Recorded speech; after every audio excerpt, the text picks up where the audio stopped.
in a grand final. Not too bad after coming into the competition just a few years ago. And boys, I think we're all looking forward to a great season, a big boot off next week, eh? We look forward to seeing you there. Great. My word it is. And Knuckles, I really love that hat. That's an absolute ripper. Mate, you're going back to Adelaide to face all your critics over there? I'm walking back today. They've got the Crows show over in Adelaide that goes for an hour and a half before every Crows game. It's absolutely amazing, isn't it? Well, and so's this panel. It's great to be with you on Channel 7 Sports World Footy panel. Stay tuned, won't you, for I'm Rex Hunt and you're not. But I can say now that what looks like being a marvellous football season is going to give everyone a lot of pleasure. We'll see you next week.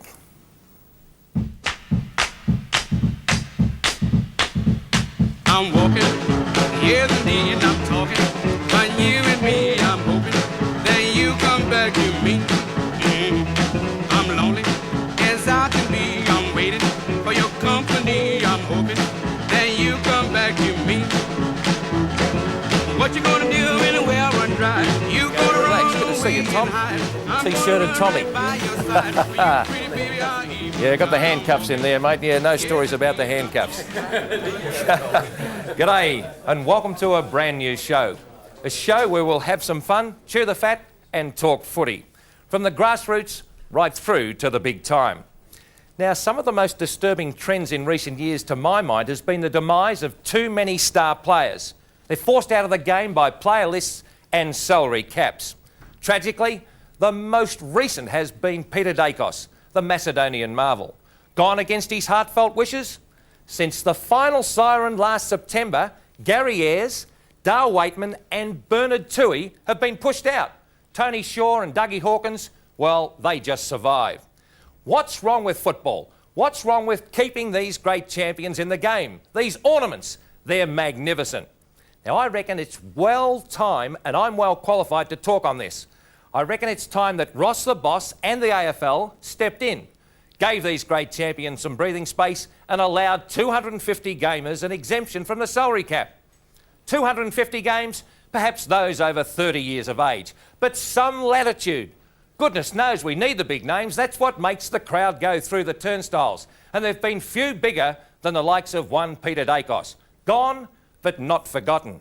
I'm Rex Hunt, and you're not. Now, we've got a chance for you people at home to have your say. This is the grassroots level of football show. If you reckon that the league should make 250 gamers exempt, call 0055 60633 and vote yes. If no, you disagree with the old bearded burbler, vote on 0055 60634. The results a little later in the show. After the break, one of the legends of all time of our great game. And it's tremendous atmosphere here at the MCG. Roy West kicking in towards the centre. Royce Hart! I'm walking, here's the need, I'm talking. But you and me, I'm hoping. Welcome back to the show. And our next... Yes, Joel, I told you not to butt in. What's up, mate? Excuse me, this bloke's just had his fourth pie. Graham Bond, the 3AW stats man. Unbelievable. Bondy, what do you think of the pies there, mate? They're terrific, Rex. I'm just trying out a new diet. That's the one you gave me with 16 pies a day. I'm sure that it's going to help my Please waistline. don't tell Lynn how many pies I had at the night footy last night, mate. Graham Bond, I tell you what, who would ever forget Graham Bond coming on in the 1969 grand final, Tommy Hafey. The game had to be won, and you sent Bondy out and he kicked a goal. Beautiful, yes. Was beautiful. I remember very well, and you were the same. Yeah, well, I didn't kick a goal, but I was 20th man. You did the right thing and gave me a run 32 and a half minutes into the final quarter. Yes. Fantastic, Tommy. And reckon I'm going to get even with this guy. He made me run up sand dunes at Portsea. But our next... I tell you what, Tommy Hafey, I've got a marvellous surprise for you, because coming up is one of the great players of the golden era of the Richmond Football Club.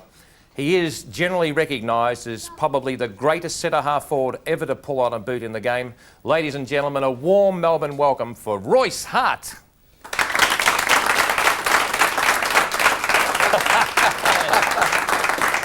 down, Roycey. You recognise this guy behind you, Tommy Hafey and Kevin Bartlett, hey? I agree with you with the sand dunes, Rex.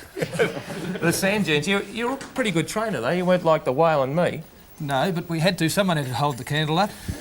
The stories that we read about you when you first came across and Graham Richmond took you down to Ben Alexander's and got you a suit and a couple of ties, are they all true or is it over-exaggerated? I can recall that story very well because people often ask me about that. Graham Richmond came across to see me play, and I was working in the Commonwealth Bank in Hobart at the time, and my mother said, "He hasn't got enough clothes." So Graham said, "I'll give you 6 shirts and a suit."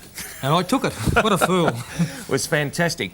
I was interested in reading a bit about you the other evening, that you were a rover for the Tasmanian junior side, and all of a sudden you've played in the most difficult position in Australian football. And I think that helped. I think a centre-half forward not only has to take marks, but be able to recover, because there's a lot of pressure on a centre-half forward when the ball's punched away. And being a rover for the first 15 years of my football career, it certainly helped. Yeah. Now, you were paid the unbelievable fee in 1969 of $2,000. I think you were in the Army. You were like me, you went into the Army, you started off slowly, then you completely slackened off. And God help us if there was a war. But wasn't the country safe when we were there? Well, I don't know about the country, mate, but I tell you what, it was the greatest waste of time, and the bloke that conscripted me, I don't know what, I won't say that on live television, but you did play across there for Glenelg against Sturt, but you went bysies. Yes, I did. The first 5 minutes of the game, I had a hit in the back of the head and woke up about 10 minutes later. But I had to play on though, Rex, because $2,000 was a lot of money in those days. Yeah, it was. And I felt obligated to play for Neil Curley, the guy that was on before. He was a coach of Glenelg at the time, and you can imagine me going off and taking $2,000 with Neil Curley chasing me. Have you ever shook hands with Neil Curley? It's like shaking hands with a barbed wire fence, isn't it? Why do they call him Knuckles? Well, he's punched so many people, I suppose. Amazing. But they were great years. You could see then in the after-season games we played against Glenelg and Norwood and these sort of sides that Adelaide sooner or later had to come into the national competition. They're just fanatical over there. Well, sooner or later had to make good players for the VFL at that time, because Malcolm Blight was about the first one that came across and was really successful, because West Australians and Tasmanians were coming across here and doing well. Yeah. But South Australia didn't have the players in those days, but now they've got some fantastic players. Of course, Carlton and Richmond in the 60s and 70s were head-to-head. I think they played 4 grand finals against each other. You had some great confrontations with Bruce Dool. He doesn't say much. He's not like the bearded burbler who's not short of a word, but he doesn't say much, but what a magnificent player. Well, he's the opposite to you. He looks like you, but he doesn't talk like you. Doesn't he really? No, he certainly doesn't. But I can recall Bruce Dool when I first started playing on him, being a player that would get half a dozen kicks himself, a very defensive player, and he'd limit you to a half a dozen kicks and he'd do his job. But as the time wore on, Bruce Dool became a very attacking player and would have his 10 kicks and 15 hand passes and set up moves. So I thought when he retired, he was playing better football than he was when he started off. One thing about the success of those Richmond years is the way people have gone on in their business and private lives, singing the praises of the start we get at clubs like Richmond. Some of the great players Tommy Hafey turned into weren't so great when they came to Richmond. He had that knack of binding people together into a team situation. I'm sure of that, Rex, but I think one of the reasons for that, I'm sure Tommy had a lot to do with it, but we had players that came through at the same age group. We probably had the nucleus of 8 to 10 top-line players that stayed there for 10 years. Yeah. And even though we're adding players from other clubs, the nucleus was always there. This man was a great leader, folks, I can tell you now. Captain of 2 premiership sides for Richmond, played in 4. In 1973 against Collingwood, we, the Tigers, were down and out. But the little T-shirted Tommy, who rows a boat now, he made the move of the season when he brought on a young number 4. Richmond, if they'd have got another goal and got less than 4 goals, might have come right back as we see Jenkin up high. It's taken by Sheedy. Sheedy, a hand pass over the top to Sproul. An awkward bounce is taken by Sproul. Stupid play. Ridiculous play by Adamson on that occasion. No future in those, as we see Richmond now having a shot within scoring distance, and the player to take it, Richmond skipper Royce Hart. Hart coming on at half-time to replace Robert Lamb. Hart 25 metres out, directly in front. The kick, full points. Feel sure that Lee Adams might get a message not to make things quite as blatant as that one. I don't think he'd need the message, Bob. He's an experienced player, he'd know. Collingwood 11-8, 74, Richmond 6-10, 46. And we are 11 minutes into the third quarter. There's the Richmond runner out now. obviously rallying his boys. Richmond fighting their way back into it. True Tiger spirit. Bounce of the ball. The Magpies are still there in front, however. Up goes Jerker Jenkins. Couldn't get a clean hit away. Taken by Francis Burke. He just couldn't get it, but Jenkins comes through like a train. Picked up by Max Richardson. Max Richardson of Collingwood into the forward zone. Thompson a little behind his opponent there in McGee, but the ball handbar is to cross here towards Thompson. Thompson pushing the ball in front of him. Bissett's there. Francis Burke comes in. Kicks it off the ground. In comes Hunt. Can't quite get the run of the ball. Big Hers like a big giraffe. Just can't get down there. Could have been a free kick Richmond's way. It will be a free kick Richmond's way. You saw that. Our Channel 7 cameraman was smack on as usual, and Wood to take it. Wood almost in the back pocket on that outer side. His kick travels up towards the wing. The players set themselves. Jenkins comes through, and he was going. No doubt he was going. But he knew he was going right into trouble had he continued. Thompson calling for the ball. He's got 3 on the board, Tomo. Kicked them in the first quarter. Kick from Jenkins is wide. Goes over the boundary line on the half-forward flank on that outer side. The Magpies kicking down to the outer or Richmond end. Hurd and Green go for it. Taken by Sheedy. Sheedy's kick is a hurried one up towards the centre, and a good mark has been taken there by Oborne of Collingwood. Been a very effective player today. Oborne's kick down into the forward zone. Plenty of Richmond defenders there, and Fowler cutting across takes a timely mark. Collingwood have just better tighten up a bit, or this game will get right away from them. A chance for the ball to be relieved now as it's kicked down into the forward zone. It's called play on. Well, O'Callaghan came through, and it looked like a mark to Collingwood from up here to Atkinson. A kick off the ground now, and the ball will be brought back, and Fowler given the free. Bob, this is a different Richmond team from the one we saw in the first quarter. It would need to be, Mike, as we see Fowler put the ball forward. Jenkins was up high but couldn't take it. It's punched forward by Adamson. William Mouth misses the ball on the first occasion. Now gets a hand pass forward to O'Callaghan. O'Callaghan's kick up the ground. Bissett can't quite get to it before it bounces. So too Francis Burke strides through. Gets a hand pass towards Fowler. Fowler onto Green. Green gets his boot to it as he drives it down towards centre half forward, and Royce Hart. Hart's knocked over by Big Roberts. Carter comes out, it's Cranage who gets knocked over as Cranage gets held. Too long as O'Callaghan's held, and Carter gets the free kick. Carter goes on quickly looking for Baum. Baum's down there, Roberts in front, it's punched away by Clifton. Comes back towards Hart. Hart's there, so too is Stewart. Stewart picks it up, a left foot towards goal! Full points! Fantastic. A great goal by Stewart, his first, and that takes Richmond to less than 3 goals now, as they go to 7-10 with Collingwood on 11-8. A remarkable fight back so far by Richmond. They've really shown that they've got what it's made of. Talk about a gutsy performance from both sides. But Richmond so far in this third quarter are just showing what finals are all about. They never win them till the final siren. Here's Green now, setting them forward once again. Hart comes out, the ball goes over his head. Adamson's there, Sproul comes in. Adamson gets it across here. Cranage puts it to the wing position on the member stand side. Francis Burke knocks the ball clear. In comes Wayne Walsh, almost takes the boundary umpire with him. His kick up towards the pocket there, and it's nil. Baum's kick too, and he dragged that down in no uncertain manner.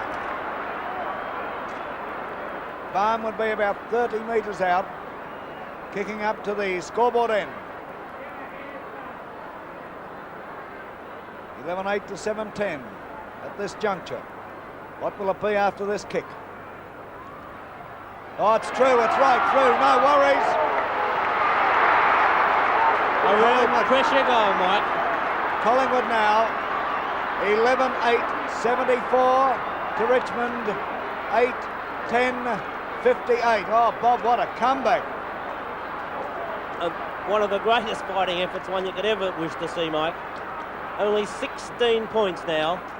16 points as Richmond 6 goals down at half-time. I can't believe it. Have reduced the leeway by halfway, and we're only halfway through the quarter. Who knows? Look at the pressure on in the centre bounce as we see Big Jenkins and Mike Green. Jenkin up high, but too early. Goes across. It was taken by Max Richardson. He gets a hand pass to Dean, but he spilled it. It's taken by Wood. Wood swings the ball back into the Tiger territory again. Hart comes across, forces the ball down. Royce Hart picks it up. He swings around. A long kick by Hart. It's through again. And the Tigers have kicked another one as they bring up Royce Hart's second goal for the quarter. And what a lift Hart has given the Tigers, just bringing out on the ground as Richmond go to 9 goals 10, Collingwood 11-8. Well, they talk about inspirational captains, Royce. It must bring back great memories of those golden years. Certainly does, and I remember that game quite clearly because, as Tommy will recall, we had to win the last 5 or 6 games in a row to even get into the finals, and then to be in a preliminary final down by 7 odd goals and then to come onto the ground in the third quarter and get back into the match, it was a great thrill. I'm sure our footy fanatics would notice that we had the centre diamond, which was soon to be replaced by the centre square. Graham Bond, our stats man, 1969 Premiership Richmond wingman, has got a question for you, Royce. Yes, Royce. So when Rex came on air today, he did mention a story about some handcuffs. And I can remember back in our younger days at Tigerland that one young constable happened to leave his handcuffs lying around one night. Could you tell our guests here just what happened that night? Yes, I can recall that. It was over at the MCG with... Rex had left his handcuffs around. I don't know what he'd been doing during the day, but one of the boys got hold of the handcuffs and they handcuffed him to the turnstile at the MCG and left him there for half an hour. Recall that, Rex? It was half a day. Unbelievable. Where are you getting all these stories from? I saw Tony Haynen over there. I played my first game in round 7 of 1968. Tommy didn't want to ease me sort of too quickly into the game, but Tony Haynen looks younger. Now, have a look at this, ladies all around the nation. Gee, you're a good-looking fella, Tony. Hey? You got a question for Royce Hart. I tell you what, you had some great confrontations with the champion. Yeah, every time we played against the good old Tigers, Smithy always seemed to put me on Roycey. But, yeah, we had some good fights out there. Yeah, it was good. Isn't that good to see Tony Haynen, eh? It is good because this is what I think football misses a bit today with all the money that's coming into it, that players don't seem to have the comradeship that we had. We didn't play for much money. In fact, I can recall in 1967 at our final pay night, and Kevin Bartlett will recall this, Fred Swift going to the late Ray Dunn, who was president of the club, saying it was $750 odd for the whole year. Fred Swift saying that you've got the decimal point in the wrong place, Ray. They were fantastic days. I can tell you now, in that particular game in 1973 that had to be won, and Richmond went on and won the grand final against Carlton, the little man himself with no hair, KB, well, have a look at these 2 goals. It was vintage 400 game stuff. Thompson, a big kick required here. His kick goes up towards the centre. The big men fly. They go in all directions. Sproul's there. Sproul comes out with the ball. Hand pass over there to Bartlett. That's called play on. Collingwood player stopped as Bartlett goes in towards goals.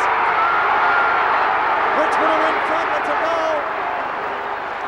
2 points as Bartlett kicks his second goal.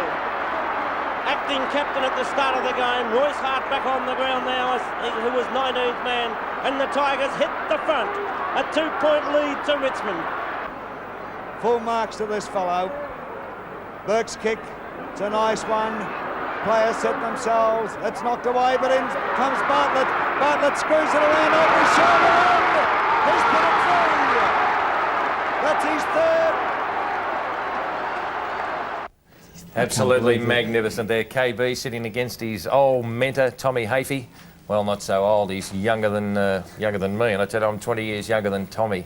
But marvellous days, those days at the Richmond Football Club. We've got a marvellous audience. I've been really surprised. I've got Gary Colling over here, who did everything right in the 71 grand final for 3 quarters. And now the football manager of the St Kilda Football Club. You had a great career, a 250-game player, Cat. Yes, never played in a premiership side though, Rex. That was the biggest disappointment. Well, I'm Rex Hunt, you're not, because I played in 2. Amazing. And Tommy, I had to supply him with King George Whiting for 20 years, and Tom, this week's is on the way. Be the first I ever got him.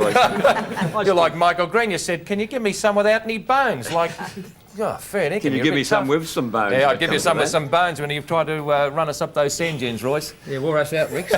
I'm still trying to come to terms, Rex, with the fact that Tommy brought you on so early in that game at the 32.5-minute mark. It was fantastic, wasn't it? Why get you in the action so early? Because he wanted Lynn to look good at the after-match entertainment, that's right. When I went to Geelong, they said, oh, we're very sorry you're going. I said, are you real? I'm not sorry for you. We're going to lose your wife. It's amazing, isn't it? You were very good. This audience is magnificent. If you'd like to be a part of the live audience for Rex Hunt and you're not, you can write to Post Office Box 7, get in touch with our ticket secretary. If you're up the bush, get in a bus, come down. We'd love to see you. Part of the highlight is your involvement with Marks of the Day and Marks of the Year. And here are the details. Mitsubishi Mark of the Year, and you'll have your chance through Sports World each week to have a look at the Marks of the Year, and there's already been some pretty good ones. OK, there's more action coming up as Wayne Carey takes the first mark. Mark number 1, Captain Courageous, backing back into the pack, eyes only for the ball. And have a look at that. Who does that remind you of? Perhaps the famous number 4 for Richmond, flying across the pack. And one of the great aerialists is Tony Modra in this night game against the West Coast Eagles at Football Park. What a super mark. Number 4, Nathan Buckley. He's a special guest on today's show. Courageous Plus as the young man stamps his mark on our great game. And Paul Deere, a Norm Smith medalist, coming across the top of the pack. Those are the marks. If you think that mark number 1 is the go, 0055 60681, Mark 2 682, Mark 3 683, number 4 684, number 5 685. We're warming up in the studio. We're talking football, both young and old. And Royce, it's a great honour, I can tell you. You were a champion player and captain, and I hope today you've got some real warmth by looking back at those wondrous years at Richmond Footy Club. Thanks, Rex. It did bring back some very good memories. When you're talking in the pubs, on the pier, in the boat, down the street, wherever you talk football, the name of Royce Hart will live forever in the history of the game. Back with more shortly.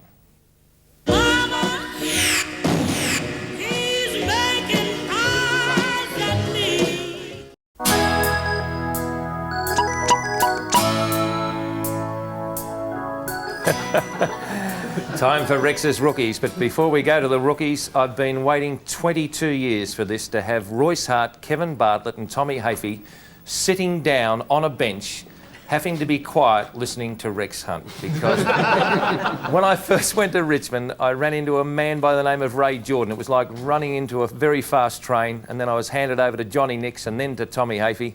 But I've been waiting for this day for a long, long time, you see, because I don't hold grudges for more than 50 years, Tommy. I can tell you now. He's a marvellous fella. And quite seriously, I think a lot of people from the Richmond Football Club who are now enjoying success will know that it was due to blokes like Tommy Hafey and Graham Richmond, where we got our start and we learned self-discipline. My next guest is in that particular mode. He has probably the ability to be one of the all-time greats. The problem with modern-day football is that so many accolades are put on young players that perhaps it does get a little bit of out of hand. This boy, young man, call him what you may, won a McGarry medal before last year winning the AFL Rookie of the Year award. Now with Collingwood, formerly of Brisbane Bears, please give a warm Channel 7 welcome to Nathan Buckley. Good to see you, Nathan. Come across and sit down. You would have to be out of Australia not to realise the hype that has been put on you, not only for the Collingwood Football Club, but you as a person. How are you handling it? Yeah, it's pretty difficult to handle at times, but I think I've always sort of been pretty hard on myself, and sort of the pressure I have on myself to perform is a pretty heavy pressure on its own. So when you sort of put that next to everything else, I think that's probably the worst pressure, the hardest pressure I have. My spies tell me that you were waiting outside the Brisbane Bears rooms last week to go in and speak to your friends. This is excellent. You have warm feelings about Brisbane. Yeah, definitely. I've had no bad experiences there at all, and the reasons for leaving weren't a reflection on the Brisbane Bears Football Club at all. It was just a reflection of where I thought where my football desires lied, and that was to be in a football town such as Melbourne. And I've made a lot of friendships at the Bears, and I was keen to catch up with a few of the blokes. Tell us about your childhood, your parents, your junior football. The greatest asset in anything is self-discipline, whether you're in business or whether you're playing football or just in everyday life. Self-discipline seems to me to be the criteria for being a pretty decent sort of a person. And you've obviously learned it early. Yeah, I think when I was younger, I probably wasn't really self-disciplined. I think it was sort of drummed in by Dad in my late teen years, really, and probably the experience of being in a football club like Port Adelaide sort of teaches you a bit of that self-discipline. I think without those formative years at Port, I think that's where I learnt the work ethic, and I think that's carried through. And John Cale, a former Collingwood coach, did he have a great influence on your development? Definitely. Jack was very supportive and always wanted to pick out areas of your game that you can improve on, and I think he realised that there was a bit of a talent there, and just had to hone it in the right areas, and definitely the people around Port Adelaide always make you work on your weaknesses. The expectations of you were enormous. Do you think it was a bonus for you to be able to go to Brisbane, a lower side, perhaps less pressure? Not a lot of people would recognise you up there before you went to Collingwood. Do you see that as a vital part of your development? Yeah, I think that'll be hard to assess until for another couple of years, I suppose, until I find out exactly what it's like to play with Collingwood. I enjoyed the Bears. I found that it was good to be. The anonymity was good because I mean you weren't recognised all the time, and it was a change. But at least here you've got the choice of whether you want to be quiet or whether you can be seen, whatever. I've spoken on Melbourne radio about the pressure on young Wiedemann from Adelaide. I think the man has got to make it consistently, and I say that with the greatest respect, but the adulation of the Adelaide Crow makes the expectations of the man, puts him under such great pressure. Have you seen that sort of pressure at Collingwood yet? No, not really. Obviously there are people around the club that have put in a lot of work to get me there, and I mean, they don't want me to play bad. Obviously, there is pressure on me to perform. So at this stage, there hasn't been a lot of pressure there. But I suppose if I start playing a few average games, it'll come along. But hopefully, I don't get to that stage. Is this what you want to do at this stage of life? Do you realise that you only get one chance? And I speak to young people all over Australia, and I say, don't miss a minute. Do you realise the opportunity you have in life? Yes, so I realise that I've been sort of given a bit of a talent from, well, it's come down from Dad, I suppose, and he sort of installed the self-discipline in me that you were talking about, and I've got a chance to do something good with it. So I suppose I have to make the most of it while I can. Well, we look forward to a very, very big year from you because the expectations of the adoring public are great. But you've got what it takes, and we look forward to, well, having you on again and just having a look at your progress. Thanks very much, Rex. OK, Nathan Buckley. Which camera am I on? This one here. OK. We're going to go very shortly live to Hyatt Football Club. However, those numbers that you should ring about the veterans, 0055 606 33 for yes, and 0055 606 34 if you say no. Should 250 game veterans be exempt from the player lists and salary caps, give the veterans a go. OK, it's time now to go down the Nepean Highway to Turner Road Hyatt, and we cross live to here are the local team. Let's pick up the action down there. Going on. Get the ball out if you can get the ball out. But, you know, if there's no one there, just make sure you hit the ball, hit the guy on the chest, all right? Well, I recognise the rear rump there. Dino DiPierdomenico. What a lovely surprise. How are you? Well, you're Dino DiPierdomenico and I'm not. How's the team going there? Oh, look, we're in the middle of a practice match, as you can see at the moment. And, look, we've been struggling a bit trying to get a few numbers up, you know, with pre-season. A lot of guys are playing cricket this time of the year. That seems to be over. But, you know, today we've got an intra-club on and we've really had a good show out today. Yeah. And the guys are enjoying themselves. I notice you've got Mil Hanna's brother there. How's he going? He's a little bit short. Mate, you and I go to the same hairdresser. Angry Anderson, eat your heart out. To the same hairdresser, mate. Yeah, the man that's got almost as much forehead as me. It's a great show of skin down there, Dino. Now, how's the rest of the team going? They tell me you've got a pretty decent sort of a player at full back. Oh, yes, we got Big Pete. Where are you, Pete? Where are you, mate? Over there. Look, now, if anyone can get... Oh, he's had a big year on the Paddy's Pies. Take a wide shot of that. It's been a while since you've stood in the shower and seen your toes. We've got a great centre-half forward too, old Spence. Spence. Yeah, Andy Spence, and the tattoos, of course, 10% tougher all times. Well, when the ball's up the other end, he can wave his arms and keep the full-back occupied, Yeah, can't he? of course he can. OK. Dino, just quickly, how's the team coming along and what are the prospects for this year? Look, to be honest, the team is going okay. Refreshing in the background there. The team is going okay, although, you know, at this level of football, we love to try and get as many players down here as we possibly can. And of course, if there's any great centre-half forwards, any guys who'd love to walk in and I could set you up in my team, no worries. Good on you. Dino Dippy Domenico, a pretty good pedigree, and all the best of the Hyatt Football Club. Thank you very much, From I'm Rex. Rex Hunt and you're not. Thank you very much. If your football club would like to be involved, just write to us at Post Office Box 7, South Melbourne. Just address it, I'm Rex Hunt, Post Office Box 7, South Melbourne 3205. We'll be back with more football after this break.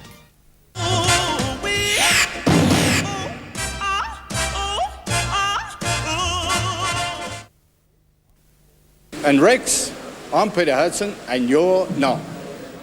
Very good, Peter. And what a marvellous player, one of the great players of all time. I know we're going to use that a lot in I'm Rex Hunt and you're not, but who could ever forget the feats of Peter Hudson? He came back after a serious knee injury, flew into AFL Park, then called VFL Park, in a helicopter, kicked 8 goals and flew back to Tasmania. Must be something in those Tasmanian trout down there, Peter. And he kicked 8 goals in a game against Melbourne before half-time and he was carried off, one of the great superstars of all time.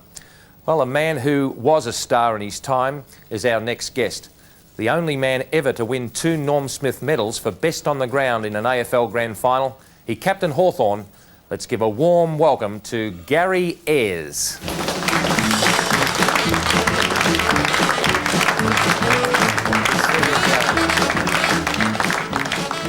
Good to see you, Gary. Well, obviously, one of the first things that happened when you went from Hawthorn to Geelong was that Malcolm Blight told you to cut your hair. Actually, it's probably a little bit longer now, mate. I think it's getting a bit greyer. Is it it's really? A bit longer, yeah. How are you finding it? It's the first year out of the action. Have you got some withdrawal symptoms or have you just gone across to your new job quite easily? Probably the last couple of weeks, I think, Rex. I've found it a bit tough and getting itchy feet, but you always want to play as long as you possibly can. Yeah. But no, I'm enjoying it down at Geelong. They've been very helpful. They've made me feel very welcome and hopefully we'll be competitive out there this year. Great memories of Hawthorn, but could it have been done better to sort of say, well, yibbity, that's all, folks, Gary. It's just about time. Well, probably a lot of it's to do with the system now, Rex, and I've got no hard feelings with Hawthorn. Yeah. They decided to do that, and I went out with some very good memories, and that's life. So now you've got to get on with the next chapter in my life, and that's coaching Geelong. Well, Royce Hart has come here at 44 years of age as a former superstar. Well, he's not, he's a superstar of that era. Mm-hmm. And I'm sure in 10 or 20 years' time we'll be looking back and saying that was the golden era of the Hawthorn Football Club. Yeah, I'm sure it was. They had a fantastic bunch of guys there, and the performances on the field certainly mirrored that. And the team that I played with over that 16 years was certainly fantastic. And probably structurally they were very sound. They had some great players, namely Robert Domenico, Michael Tuck, Peter Knights, Dermot Brereton. Then to your latter-day champions like Jason Dunstall and even Ben Allen, I think, has got a big future at Hawthorn. So, yeah, it was certainly an exceptional time. I think even the most staunch of Geelong supporters would accept the fact that in some areas they're, let's say, for want of a better word, soft. I don't go along with a handbag. I don't think anyone who runs on a league football field carries a handbag. I'm serious about that. Are you looking to put in some ideas of Hawthorn toughness down there, or have you just sort of bided your time and just sort of haven't said much at the moment? Well, it's a little bit difficult for me because this is my first opportunity to coach, and that's going to be a big learning curve. Geelong, I think, have got a very potent forward line, and the side that wins the games these days are the ones that kick the most goals. Yes. They've probably got some areas that they do need to be worked on, but then every other team's in the same predicament as well. And consistently, if we can get performances right, I'm sure we can be very competitive this year. Are they aware that they blew it last year, that probably like a racehorse, they left their run a little bit too late, and they're saying the best side out of the competition final series? Well, that was probably 93, and it doesn't mean much in 94.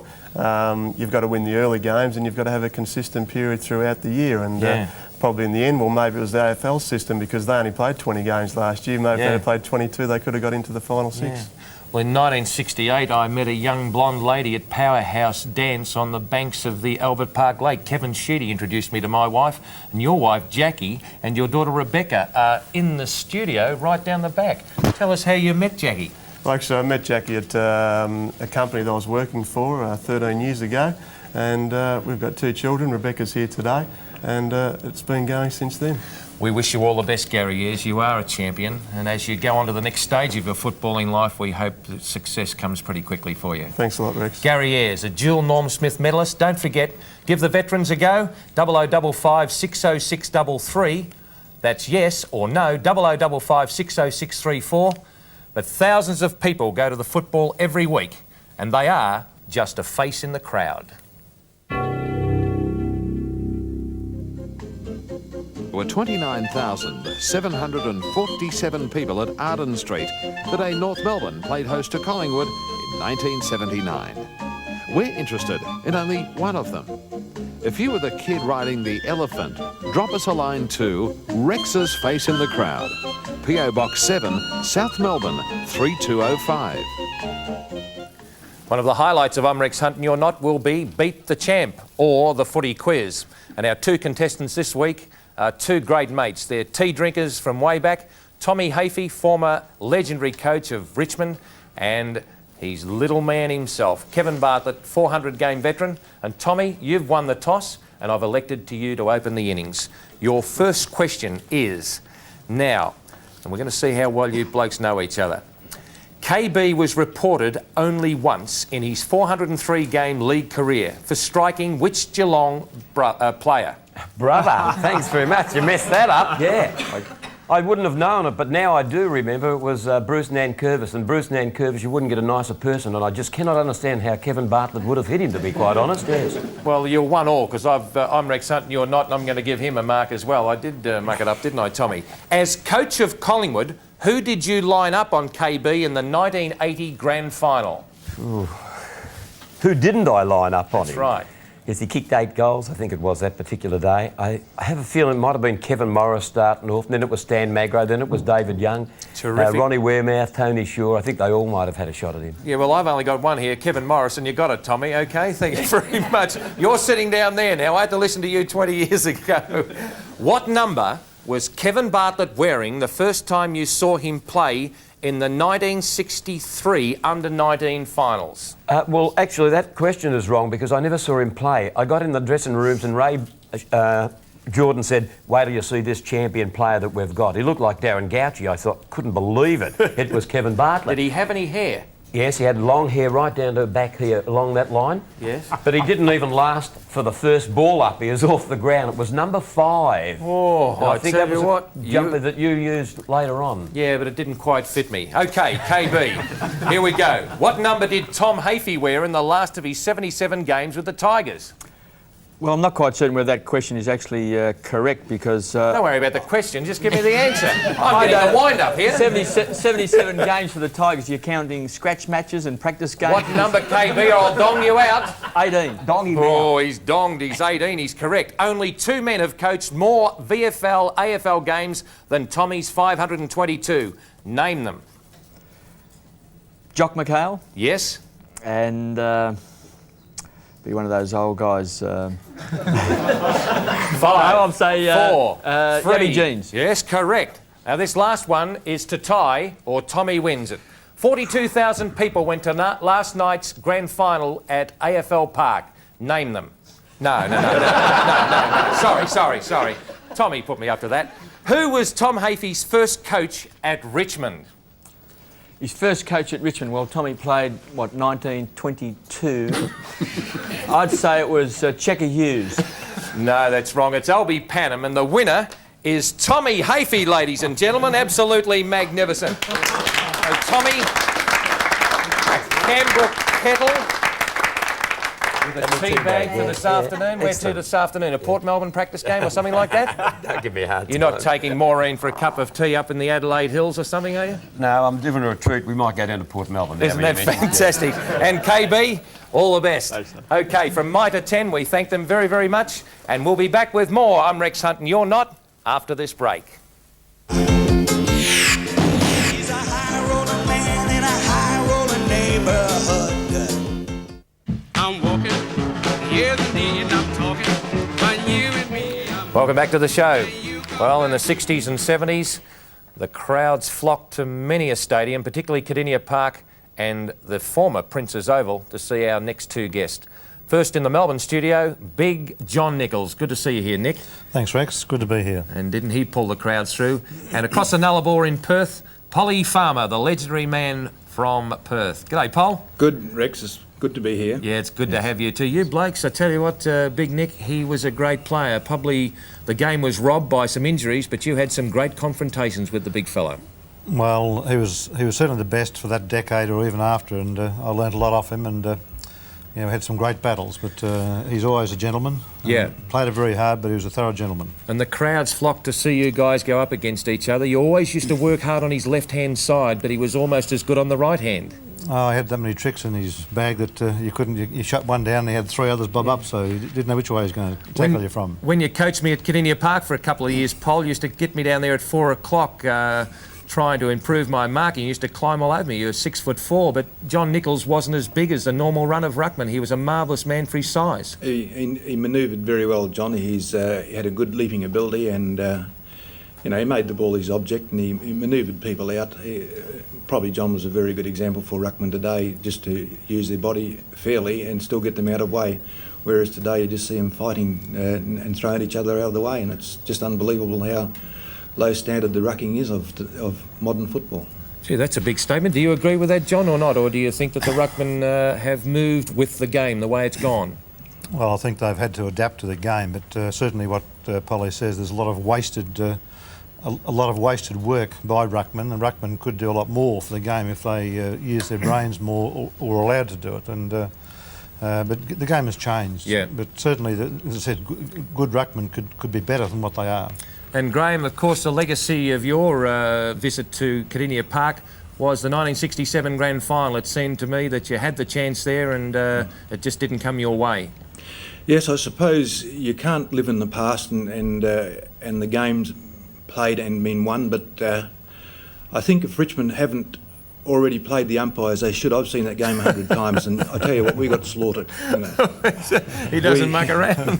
Talking about slaughtered, the man, or two men that slaughtered us, three as a matter of fact, Alex Jesselenko, Robert Walls and John Nicholls slaughtered us in 1972, and that was a great moment for you. First year captain coach of the Blues against Richmond, and you were underdogs, Big Nick. Yes, magnificent, but you know, I can't help but bring up probably the biggest disappointment of my life was 73 when. Yeah. It's happened. You need luck in finals, and you've got to play well. And 73, we didn't have it. 72, we had it. Have you been looking consistently for Laurie Fowler? No, but it's interesting. I noticed that I'm wondering whether Barmy's mellowed now he's back coaching, you know, and certainly he destroyed us in 73. They were terrific days. John Nicholls and joining us, Polly Farmer, for our first live show of I'm Rex Hunt, You're Not, Pol. Great memories, and we look forward down the track of seeing you again from across the Nullarbor. All right, Rex. And you too, Big Nick. It brings back great memories for me to have the honour of playing against this man who I idolised as a kid. Well, that's just about the show. The 0055 results are just about coming through. It seems that an overwhelming amount of you people are voting yes, that we should look after our older citizens in the game, 82% and 18%. If you wanted a federal election like that with the result, I think you'd be pretty happy. I'd like to thank everyone who's been a part of the first show today, the live audience. Don't forget to write in. And in the meantime, have a great week in football. I'm Rex Hunt, and you're not. Well, you work to earn a living, but on weekends comes the time you can do whatever turns you on. Get out and clear your mind. Me, I like football, and there's a lot of things around. But when you line them up together, the footy wins hands down.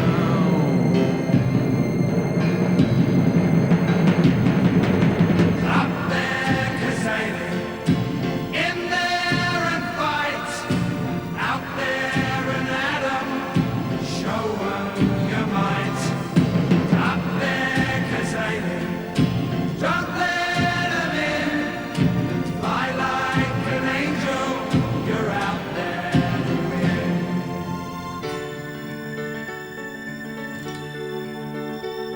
There's a lot more things to football than really meets the eye. There are days when you could give it up. There are days when you could fly. You either love or hate it, depending on the score. But when the team run out or they kick a goal, how's the mighty roar? Up there, 'cause I'm in there and fight. Out there and Adam, show 'em your might. Up there, 'cause I'm don't let 'em in. Fly like an angel, you're out there to win. Up there, 'cause I'm you're out there to win. In there and Adam, don't let 'em in. Up there, 'cause I'm show 'em your high. Fight like the devil, the crowd's on your side.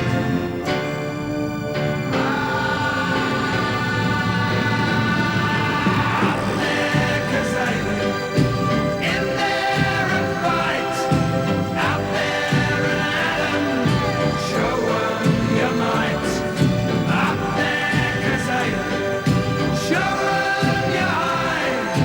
Fight like the devil, the crowd's on your side. The crowd's on your side. Footy, you're looking great.